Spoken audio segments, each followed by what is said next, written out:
Hey, what's going on, everyone? Welcome back.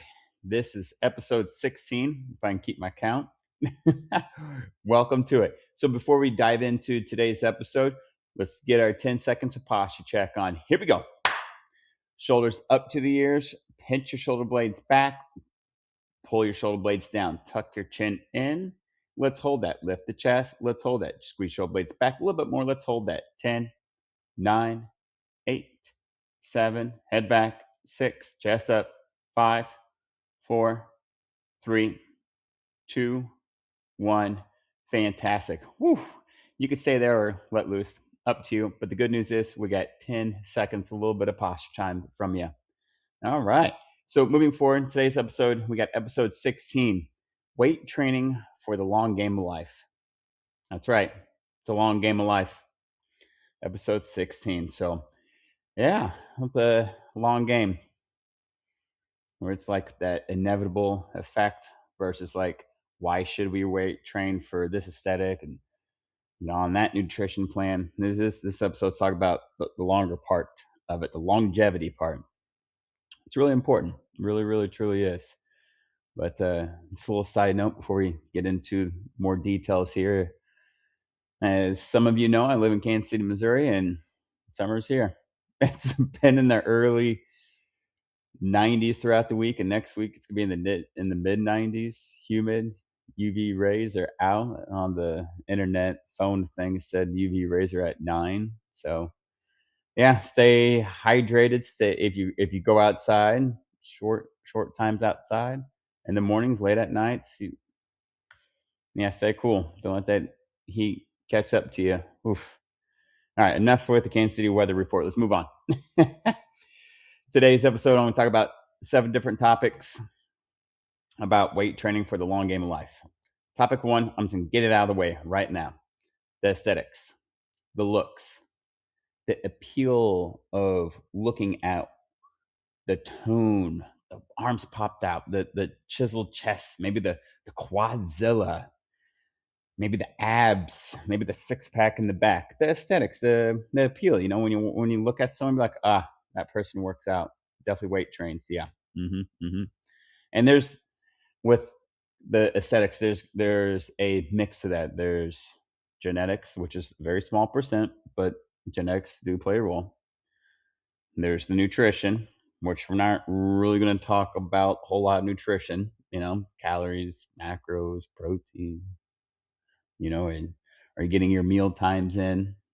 Yes, meal times require you to eat when you're not hungry at times. I'll just say it. Get it out there. You're not eating, so you're not starving yourself. That's a very dangerous spot to be in. Oof, very dangerous. I used to do that all the time with wrestling back in the day. Oh, I got to drop 5 pounds, so I'm not going to eat for 2 days. This came a domino effect. But anyway, let's focus back on the aesthetics. So yeah, whatever nutrition protocol you're on, that's what you're on. Whatever game plan you're following. The aesthetics part, that is the long game of life of one of many reasons of long game of life of why you should weight train.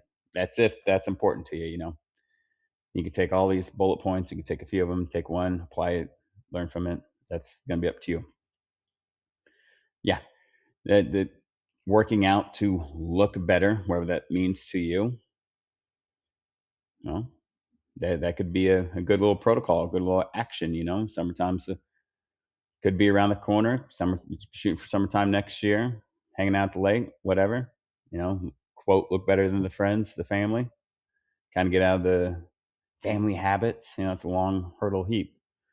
It's kind of like back in the day. Felt like I was born and raised on eating cereal for my 4th meal after dinner.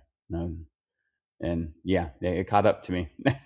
But habits can change. It can change. So just knocking the number one right out of the gate, the aesthetics, the appeal, the like, wow, that person has muscles on. Okay. That's a good way to do that because those muscles are going to go far beyond with that protection there. All right, moving on. Number 2, for the long game of life of weight training. I'm going to go ahead and just stop here real quick. With weight training comes in various many various resources here. You can use your body weight. You can get a suspension trainer, which is part of using your body weight. You can use dumbbells, kettlebells, barbells. Okay, get a pull-up bar, get a dip bar. Like there's a lot of ways to quote do weight training. Lots of ways. Sometimes you might be stuck in a position. All you have is a yoga mat. Cool. Get after it. Grab some, and you walk down the alley, and you got two big rocks by the dumpster. Pick them up, move them. All right. Many ways to quote weight train, resistance train. All right. Get on a plan. Get after it. All right. Topic number 2: stronger bones. Okay. Now we're going to more focus on the longevity here. Stronger bones.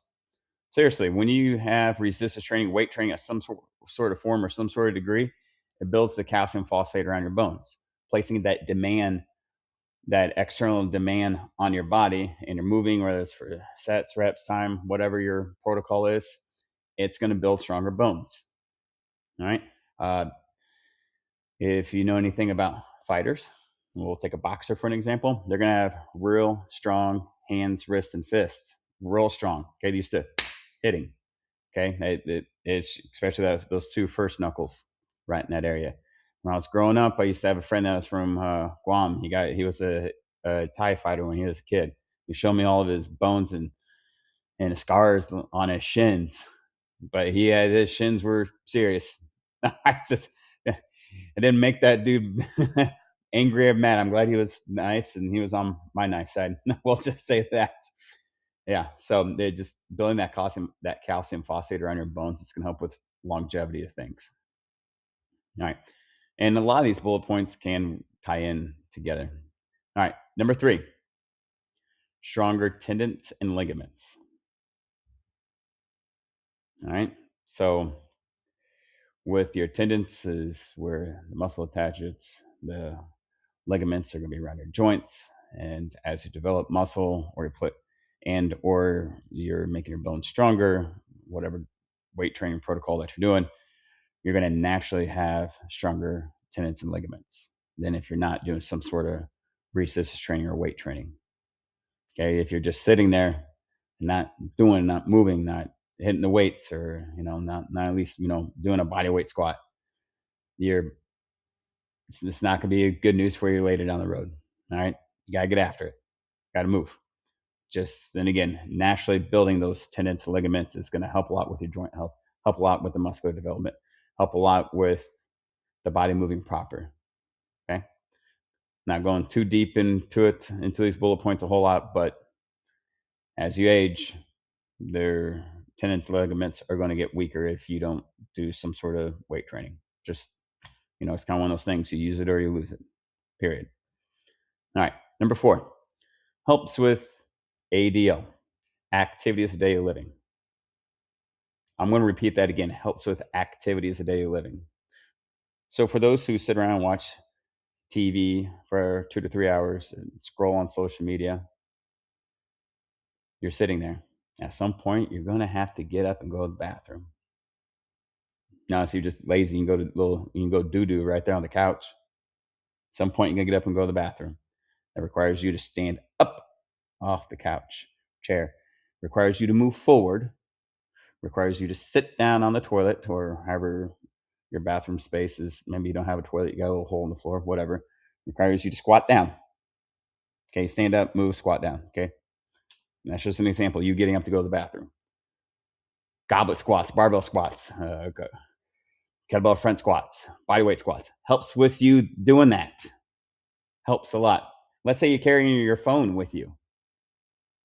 Look down, text, blah, blah, blah. Doing a goblet carry will help you carry the phone. We're in that day and age, people always have a screen in their face. So time for Coach Pat to get on board, and let's bada boom. Let's help with that. Activities of daily living. At some point, you're going to get up and eat. And notice if you're starving yourself. Notice you're, quote, not eating for whatever reason.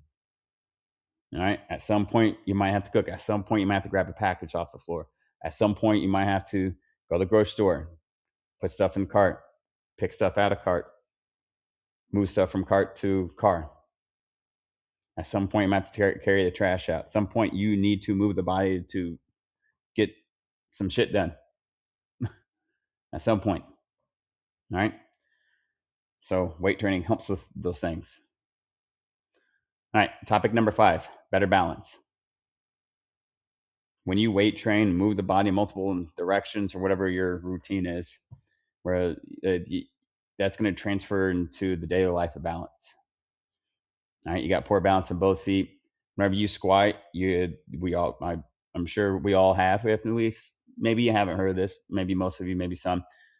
You heard the cueing of put your weight back on your heels when you squat down. Okay, and then when you translate that into better balance, when you have to squat down to do something, you focus on your weight, shift back on your heels.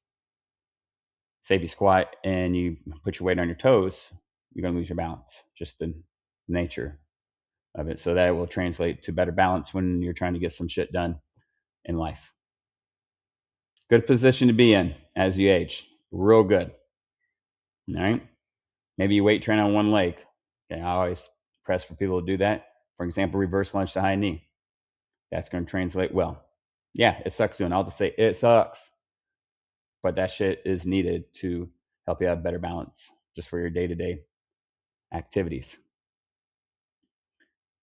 For an example, you go in the store. No, you went scratch the store. You're going out to a restaurant. This requires you to step up on a curb. You eat, you stand up, requires you to step down a curb. I'm talking about one curb, one step.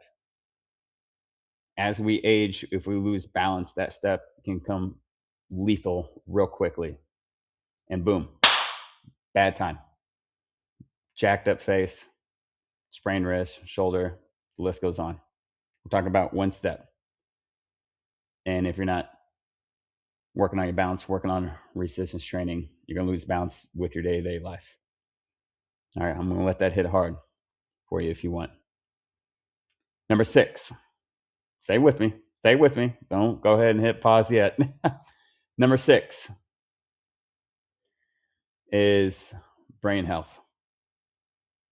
All right. If brain health is starting to decline, cognitive functions will decline. In extreme cases, Alzheimer's and dementia can slowly start. And that is not a fun spot to be in. My dad's side of the family, they have the dementia runs, and not a good time. It sucks. All right. So if you have better blood flow to the brain, that's going to help keep your brain healthy. I know life and shit is always going to happen, but we can work on some variables that are in our control. So if you got 30 minutes, are you going to choose to doom scroll and watch TV, or are you going to choose to weight train? You know what? Fuck it. Do 15 minutes of each, meet you halfway. There's tons of research. Whenever you weight train, you're increasing blood flow, not only to the body, but to your brain. Tons of research out there for that. The simple blood flow will help with simple brain health.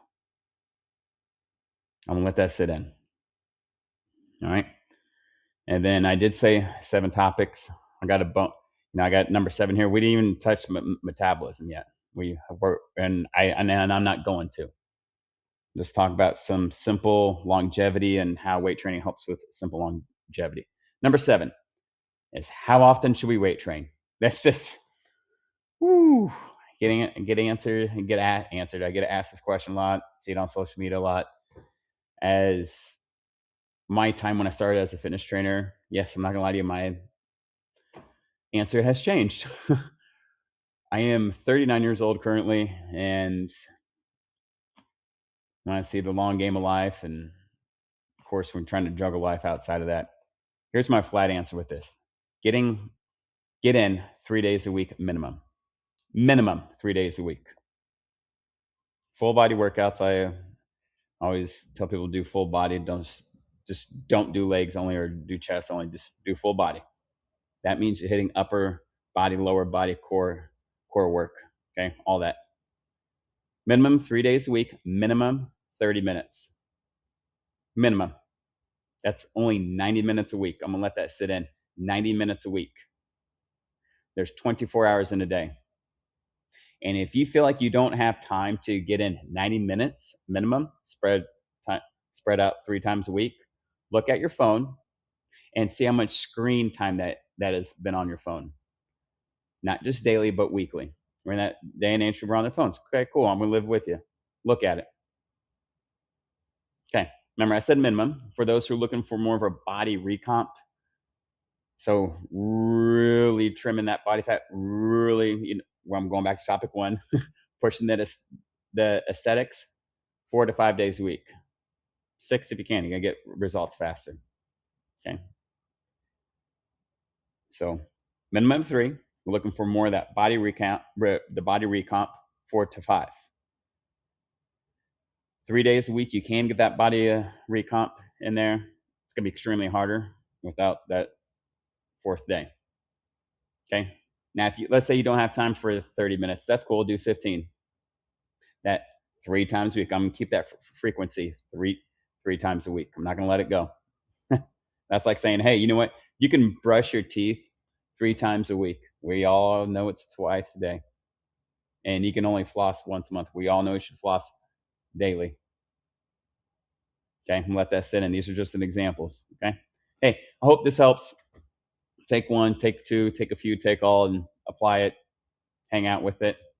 My name's Coach Pat. Thanks for joining me. You have a good day.